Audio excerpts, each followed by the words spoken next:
Foundation है किसकी, education की। तो आज हम उस अलाइनमेंट को अब आज हम बात करेंगे किस तरह से करिकुलम बन रहा है, कैसे एम ऑफ ऑब्जेक्टिव निकल कर आ रहे हैं। आज हमारा बहुत ही इम्पोर्टेंट सेशन है कि अक्सर आपको बीएड और एमएड में नहीं पढ़ाया जाता कि अलाइनमेंट किस तरह बनाई जाए, किस तरह अलाइनमेंट कराएं एजुकेशन फिलॉसफी की और एजुकेशन के साथ। और एग्जामिनर इस चीज का फायदा उठाता है, वहीं से पेपर में एग्जाम में पेपर देता है, जिसमें अक्सर बच्चे मतलब मेजोरिटी स्टूडेंट कंफ्यूज हो जाते हैं फिलॉसफी के सेक्शन में, ट्रैप हो जाते हैं। क्यों? क्योंकि उन्होंने अलाइनमेंट को सही से नहीं देखा होता, उन्होंने कॉन्सेप्चुअल स्टडी नहीं की होती। ये सबसे बहुत बड़ी वजह है। तो आज इंशाल्लाह ताला आज की क्लास में आपको बहुत बड़ा फायदा भी होगा, और ताकि आपके कॉन्सेप्ट और मजीद बेहतर हो जाएंगे, और ऑलरेडी ऑलरेडी हो चुके हैं माशाल्लाह। आइए देखते हैं, कल हमने ये सारी बात कर ली थी आपके सामने। कर दूं? ओके जी, ये हमने कल बात कर दी थी आपके सामने, कल के लेक्चर है, इससे को थोड़ी सी सब हम डिस्कस कर चुके हैं आपके साथ। ठीक है, डोमेन, सेल्फ डोमेन क्या होती है, सोशल डोमेन क्या होती है, फिलोसफी में हमने माशाल्लाह डिस्कस कर चुके हैं। अब जो आज की जो क्लास है, तो मैंने बता रहा हूँ, ये है वो क्लास जो कि लास्ट क्लास है फिलोसफी के हवाले से। ठीक है जी, आप मास्टर फिलोसफी चेन। ठीक है, ये एक आप स्क्रीन के अंदर देख रहे हैं, ये पूरी अलाइनमेंट है जो अब तक हमने पढ़ा है, सब की अलाइनमेंट है। ये वो चीज है जहाँ से पेपर एग्जामिनर बना रहा है आपका। स्क्रीन पे आप देख सकते हैं। अब फिलोसफी आपको पता है जो निकल कर आई है वो कैसे आई है। हमने ऑन्टोलॉजी भी देखी थी, एमेस्टोमोलॉजी भी देखी थी, और एक्सोलॉजी भी। आपको याद है शुरू में बताया गया था कि वो तीन बुनियादी बिलीफ है, पिलर है, जिस पे पूरी फिलॉसफी खड़ी हुई है।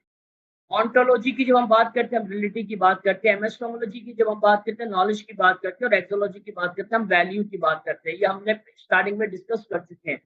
ये वो पिलर है फिलॉसफी की जिसकी मदद से पूरी फिलॉसफी की छत इमारत बनी है। तो आप अंदाजा करें इतने इंपॉर्टेंट पिलर है। अब इसमें हम कैसे आप चैन को देखेंगे, आप देखना, हम एक फिलॉसफी लेंगे, उसमें हम कैसे ऑन्टोलॉजी से, फिर एमेस्टोमोलॉजी से, ऑक्सोलॉजी से एजुकेशन फिलॉसफी निकालेंगे, वहां से हम एम ऑफ एजुकेशन निकालेंगे। उसके बाद करिकुलम कैसे कौन सा बनेगा, उसका टीचिंग मेथड कौन सा, और क्लासरूम प्रैक्टिस ये हम निकालेंगे। तो आज हम बड़ी इंपॉर्टेंट क्लास है, बहुत अलाइनमेंट बड़े ध्यान के साथ इसको देखना है और इसको ऑब्जर्व भी करना है। अगर कोई सवाल आपका ध्यान में आ रहा है तो अपने पास उसको राइट डाउन कर लेना। जब आपको 5 मिनट का टाइम दिया जाएगा एंड में, तब आप अपने सवाल कर सकते हैं आप। ठीक है जी, आइए चले, यह पूरा एक चार्ट देख लें, यही फॉलो होगा। अभी 10 स्लाइड हम देखेंगे, उसमें ये चार्ट रिपीट होगा बार बार। ठीक है जी, ये वो चेन है जो कि मोस्ट पावरफुल वे है एजुकेशनल फिलॉसफी को एजुकेशन के साथ अलाइन करने का। चलें जी, देखते हैं। पहली आइडियलिज्म हमने पढ़ा था, आइडियलिज्म आपको याद होगा।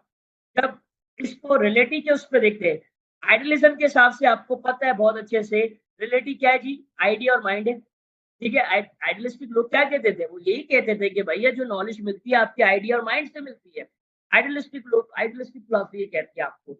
और नॉलेज कहाँ से आएगी, रीजन से आएगी। ठीक है, आइडियाज क्या होता है आपका, एब्स्ट्रैक्ट होता है, और एब्स्ट्रैक्ट थिंकिंग का ताल्लुक किसके साथ है, रैशनल के साथ। और रैशनल कहाँ से आता है आपको, नॉलेज कहाँ से मिलेगी, रीजन से। ठीक है, रिलेटिव क्या हो गई, आइडियाज माइंड हो गई, और नॉलेज कहाँ से मिलेगी, रीजन से मिलेगी। लॉजिकली आप सोचोगे आपको नॉलेज आएगी। इनके हिसाब से, आइडियलिस्टिक के हिसाब से, इनके हिसाब से वैल्यूज क्या होनी चाहिए, एब्सोल्यूट, एब्सोल्यूट का वर्ड यूज करते थे, एब्सोल्यूट मॉरलिटी होती है।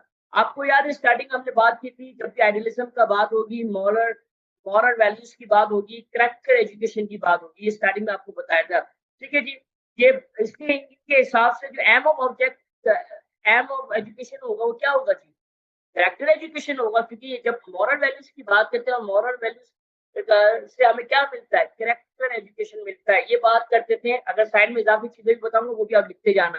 यहाँ पे मैंने बच्चा लिखे जहाँ से एग्जामिनर पूछता है, इजाफी भी बहुत सारी चीज है, वो मैं आपको बताते जाऊंगा, आप उसको राइट आउट करते जाए। करेक्टर एजुकेशन भी बोल सकते हैं।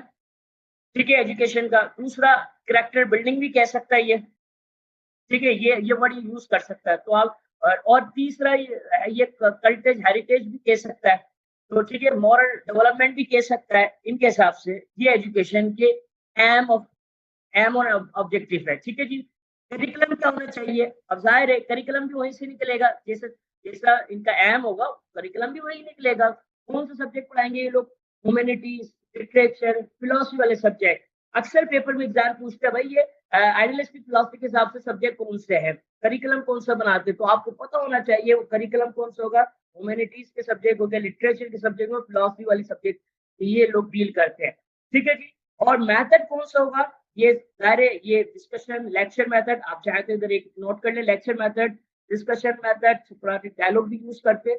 ठीक है जी। और इनके कीवर्ड कौन से होंगे? Mind, reason, truth and character. और हाँ, जहाँ पे करैक्टर आ जाए वहां पे समझ लेना, या मॉरल वैल्यूज आ जाए और समझ लेना करैक्टर एजुकेशन की बात होगी। कीवर्ड है, इसको आप ध्यान से समझ लें। ठीक है जी। तो इसी तरह से ये आइडियलिज्म का पूरा हमने एक ऑन्टोलॉजी में भी, ऑन्टोलॉजी को आपको पता है रिलेटिव कहते हैं, एपिस्टेमोलॉजी को आपको पता है नॉलेज कहते हैं, और एक्सोलॉजी को आपको पता है वैल्यू कहते हैं। ठीक है, मैंने उनकी इजी वर्ड लिख दिया ताकि आप कंफ्यूज ना हो। ठीक है। अब आगे चलते हैं।